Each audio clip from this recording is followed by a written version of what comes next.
I dreamed that my mother-in-law and all her disgusting relatives would disappear from the face of the earth. By the time those creatures arrived, my child had already been sick for 2 days. My son was 6 months old, a high fever.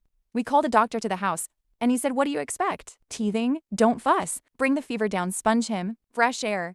That answer absolutely didn't suit me. It couldn't be that teething would cause a fever close to 40 degrees. That's so hard to reduce. As always, it all happened on Saturday and Sunday. On Monday, relatives were due to arrive, 10 people. In the morning, getting up early, I started getting the child ready, already putting on his snowsuit. I myself was dressed like a wild thing.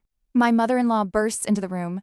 A piggish squeal. "Hey, Sulu, where are you going?" "10 people are coming. March to the kitchen. Sarek will sit with the child." I didn't stop and said, "The lab only works in the morning. We need to urgently give blood and bring the prescription." My husband bursts in, angry as a dog, and says, "We called the doctor on Saturday. What are you nagging me for?" He grabbed my hand and threw me into the hallway to the kitchen. In tears, I began to beg him, "Take the child yourself. Sir Leog, you can see how sick he is. Take him to the clinic." My mother-in-law interrupts me. "Oh, why are you whining already? He'll put a suppository and the fever will go down. Tomorrow go to the clinic. Quickly, roll out the dough. Guests will arrive at 4. The table needs to be set."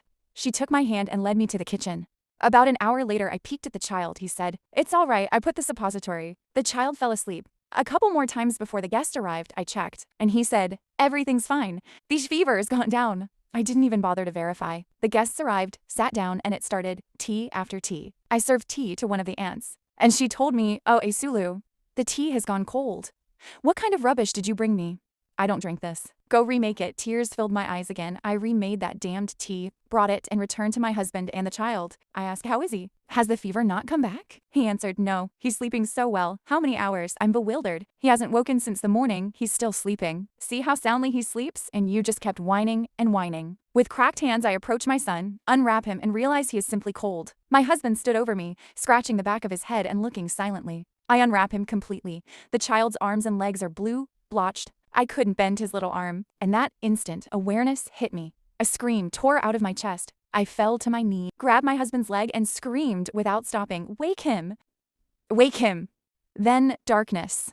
I opened my eyes in the ambulance, screaming again, then darkness again. Everything like a fog. Now there is an investigation.